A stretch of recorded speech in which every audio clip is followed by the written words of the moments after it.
Lorsque Bénin était aimant ses formes, Dieu me voyait, il savait que je serais un jour son serviteur. Dieu te connaît très bien. Alléluia. C'est pourquoi David a dit, lorsque j'étais aimant ses formes, tes yeux me voyaient. Il savait qu'un jour je serais le roi d'Israël. Tu connais bien ta destinée. Des enfants, je m'en ai dans docteur, mon côté, à gogo définir où est Robima Liboso, où est Robima Lassima. Quel docteur va définir tes il y a des jumeaux. Et ça l'a amené dans le domaine en Golo. C'est dans le domaine de Dieu. David a dit, tout a été écrit sur ton livre. Donc, c'est-à-dire, ma vie, tout a été écrit sur ton livre. Je connaissais. Au banana 01. Tu ne peux pas commencer à 01. On sera comme ça. Tu seras comme ça. Lorsque tu te traites une année, tu seras comme ça. À 2 ans, tu seras comme ça. 20 ans, tu seras comme ça. À 30 ans, tu deviendras comme ça. 40 ans comme ça, 50 ans, 60 ans comme ça. Tout a été écrit dans les livres de Dieu. Donc, la vie est au moins sur le point des âmes et sa tête. Dans le livre des âmes et sa c'est pourquoi David a dit que tout a été écrit dans ton livre. Lorsque j'étais dans le ventre de ma mère, Emma s'informe. Tes yeux me voyaient. Tu connaissais ma destinée. Tu savais ce que je serais. Même si mes parents m'ont abandonné, mes parents m'ont rejeté. J'étais broussaille. Broussaillé dans la brousse. Perte de brebis. Tandis que les autres en ville. Mais ce n'est pas mauvais. Mais toi, tu savais. Malgré ce que j'étais, un jour, tu savais que je serais le roi d'Israël. Je serais à la tête de ton peuple. Bien-aimé de Seigneur, je vais vous donner un conseil. Je vais vous donner un conseil de la vie. Bon négligez ne négligez jamais les gens que vous voyez dans le monde. Parce que les gens que tu vois marcher avec les lagons, tu ne connais pas sa destinée. C'est Dieu qui connaît son demain. C'est lui qui dirige le Congo aujourd'hui. Il était en train de tu es capable de faire dans ta vie. Ne sous-estime pas toi. Ne néglige pas aussi les autres. Ne vois pas les autres. Ce que tu vois dans tes yeux, c'est pas ce que Dieu voit. Alléluia. Parce que la destinée d'une personne c'est caché derrière de ce que l'homme voit. C'est caché derrière la situation que l'homme subit. Donc ta destinée est cachée derrière de ce que tu es tenté de vivre. Si on vivre souffrance aujourd'hui, les choses ne marchent pas.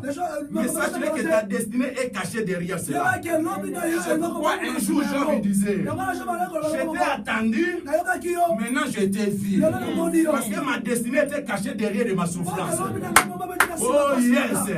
La destinée de Joseph, elle s'était cachée derrière de la prison. En prison pays étrangère, alors de la prison pour aller en palais royal pour devenir premier ministre.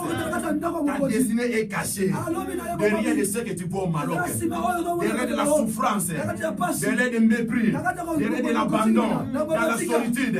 Sache que ta destinée est cachée derrière cela. Il faut te contempler de ce que tu vois.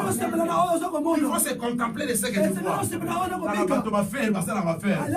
On va profiter de l'occasion. Mais moment de malheur, moment de souffrance, pour nous c'est une bonne occasion de profiter. Parce que notre destinée est cachée derrière ça. Alléluia. On sait le simiter. Tu essaies comme ça, ça ne marche pas. Tu essaies comme ça, ça ne marche pas. Tu fais comme ça, ça ne marche pas. Baisser ma bonne côté. Parce que ta destinée est cachée derrière ça. Parce que ta destinée est cachée derrière ça. Amen. Yes. Le mal parce que quelque chose tout le monde a destiné. Le mal est que parce que nous voulons toujours voir notre destinée. On n'a jamais destiné. Tu ne peux jamais voir ta destinée. Yes. L'homme doit se battre pour sa destinée. C'est pourquoi tu dis n'abaissez pas les mains. Quel que soit ce que le diable peut faire pour vous, mais n'abaissez pas les mains. Ça va dire opportunité. L'homme doit se battre pour sa destinée. 1 Samuel chapitre 17, verset 32. Qu'est-ce que la Bible dit? Elle nous dit quoi? 1 Samuel 17, 32. David dit à Saül que personne ne se décourage à cause de ce Philistin. Que personne ne se décourage à cause de ces Philistins. Ton serviteur ira se battre. Ton serviteur, moi David, moi ton serviteur, ira se battre contre ces Philistins. Bien aimé le Seigneur, il faut se battre. La Bible dit, cet homme-là, David, il a eu la grâce. Dieu l'a appelé qu'il soit à la tête du peuple israélien. Pendant que le prophète Samuel est venu le consacrer, mettant l'huile sur lui. Et la Bible dit, il fallait que ces choses puissent se réaliser. Parce que tu es loin pour être à la tête du peuple d'Israël, roi d'Israël. Mais tandis que David est retourné encore en forêt. Ça passait 9 ans pendant que David était pour qu'il soit à la tête d'Israël. Un jour, la Bible dit, il y avait une occasion pour David. Oh non, les Philistins se combattaient contre les peuples israéliens. Alors les Philistins sont dit, nous de notre côté, nous allons faire sortir quelqu'un qui va combattre avec l'autre, une personne de notre côté. C'est lui qui va gagner, c'est-à-dire leur pays remporter la victoire. Les Philistins fait sortir Goliath. À côté des peuples israéliens, il avait personne. Personne qui pouvait se tenir devant Goliath. Parce qu'il était vraiment gabarit, long et de taille. Vraiment un homme, un héros. Un homme de guerre depuis sa naissance. Il pouvait se battre contre lui. Même Saül qui tuait les gens, mais n'arrivait pas. Personne, même les frères de David. Mais un jour, la Bible dit, David il quittait la forêt. Il est venu dans la maison. Son père a dit, prends cette nourriture. Allez voir ses frères là-bas, au champ de bataille. Voir ceux-ci, ils sont bien. Amène-les aussi la nourriture. Lorsque David est parti, David a raconté ce défi-là. Bien aimé pendant 40 jours. Oh, chiffre 4. Pendant 40 jours, Goliath injuriait le peuple israélien. Insultait le Dieu d'Israël. Insultait l'armée d'Israël. Personne qui pouvait se mettre debout pour dire que moi je vais aller combattre. Alors que le roi Saül a dit, celui qui va aller combattre avec cet homme, je vais lui donner ma fille en mariage. Et je vais bénir aussi sa famille. Personne partait. David a demandé. Il a demandé à quelqu'un. Qu'est-ce que le roi a dit? Voilà le roi a dit comme ça. Il a demandé à l'autre. Ses frères l'ont dit. Nous on te connaît très bien. Qui t'a amené ici? Tu es habitué là-bas à vivre en forêt. Des pertes de brebis. Qui t'a amené ici? Nous connaissons bien ton orgueil. Et c'est toi qui es capable d'aller lutter contre cet homme-là. David a dit non, j'ai demandé seulement. Quand encore demandé à l'autre personne. Après, bien aimé le Seigneur. L'onction, bien aimé le Seigneur dans la vie de David. Il faut avoir l'onction, bien aimé. Parce que c'est l'onction qui va te pousser à faire des choses que le monde ne peut jamais faire. L'onction, bien aimé, s'est dégagée à David. Donc David allait voir le roi Saül. Roi Saül. Et personne se perd ces gens ici. Ton serviteur, moi, David. J'irai pour combattre ces bien, mais c'était une occasion pour David de devenir roi. Soit que David avant qui devait le Seigneur à Nia Kokoma roi. Il fallait nous créer encore occasion, mon souci. Mais David, bien le Seigneur a compris. Mais pourquoi je suis loin, moi? Pourquoi je suis loin? N'est-ce pas bien le Seigneur pour ces circonstances? Moi je suis chrétien. N'est-ce pas pour nous combattre Goliath ta famille? Pourquoi tu es chrétien? N'est-ce pas pour nous combattre ça va Goliath ta vie? Pourquoi tu es chrétien? N'est-ce pas bien le Seigneur pour nous combattre ta vie? Il faut comprendre l'occasion et peut s'améliorer. Voilà l'occasion, l'opportunité.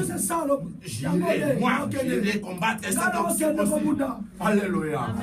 Alléluia le Seigneur. Destiné là-haut. Ta destinée se cache aussi derrière tes occasions. Les opportunités qui s'avancent devant toi. te dire, moi je suis fatigué. Je suis vraiment fatigué. Je vais plus aller. Je vais faire plus ceci. Quand tu prends ces décisions, toi-même tu rates toi-même ta destinée. Tu es en train de toute ta destinée. Alléluia. Amen. Vous avez la foi de Dieu qui comprend ces choses qu'on est en train de parler. Ça me frappe à gauche, à droite, comme ça, comme ceci. Moi je vais avancer. C'est dans cette occasion que Dieu va connaître que je suis son enfant. Et comme la sœur Lombo dit, comme le combat vient, ça me donne encore la force de prier. Attends, tu n'aimes pas le combat. Toi, tu n'aimes pas les attaques. Comment tu n'aimes pas les tentations? Il faut se péler. Il faut rétablir. C'est une bonne occasion. Alléluia. David a dit non. David a dit non, tu qu'elle a arrêté. Il faut se battre bien aimé pour ta destinée. David a posé Goliath. David est allé battre Goliath. Et si David ne battait pas Goliath, est-ce qu'il serait toujours David qu'on pourrait connaître? David a le seul combat de Goliath. Les femmes ont crié, David a tué 10 000, Saül a tué 1000. Alléluia. Amen. Genèse chapitre 25, le verset 19 à 26. Verset 19 à 26. Genèse 25, 19 à 26. Voici la postérité d'Isaac, fils d'Abraham. Abraham agenda Isaac. Isaac était âgé de 40 ans quand il prit pour femme Rebecca, fille de Bethuel, araméen, dépendant Aram, et sœur de Laban, araméen. Isaac implora l'Éternel pour sa femme, car elle était stérile. Et l'Éternel l'exauça. Rebecca, sa femme, devint enceinte.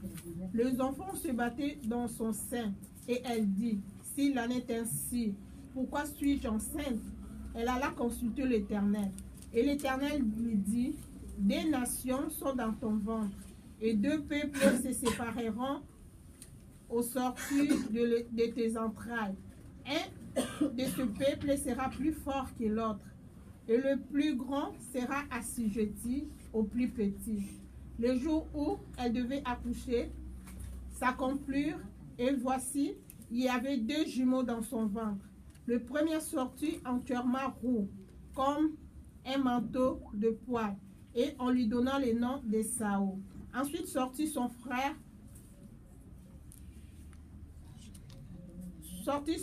dont la main tenait le talon d'Ésaü. Amen.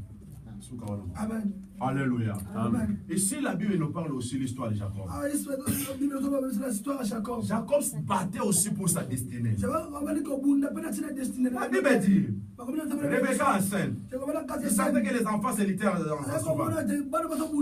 Elle est partie consulter l'Éternel. L'Éternel a dit, des nations dans ton ventre. Mais le plus petit va dominer les premiers, les grands. Alléluia. Amen. Alors dans son ventre, les enfants commençaient déjà à se lutter. Qui va sortir le premier? Qui va sortir le premier? Qui va sortir le premier? Oh, bien aimé le Seigneur. Si Jacob sortait le premier, c'est-à-dire bien aimé la prophétie, ça allait être pour Ésaü. Alléluia. Bien aimé, mais Jacob il lisait pour sa destinée. Mais comme la prophétie c'était pour Jacob, Ésaü a sorti. Mais la Bible dit, Jacob, il a tenu Ésaü dans le pied, dans le talon. Cela veut dire qu'il y avait une grande bataille. Une grande bataille de la destinée. Lorsqu'ils sont sortis, Jacob a dit, ce n'est pas mon frère. Ce n'est pas grave. Tu m'as vaincu là-bas dans le ventre. Tu es sorti le premier. Mais match retour. Amen. Alléluia. Match retour. Dans la vie bien-aimée de le Seigneur, il vaut mieux de perdre une bataille que de perdre la guerre. Perdre une bataille.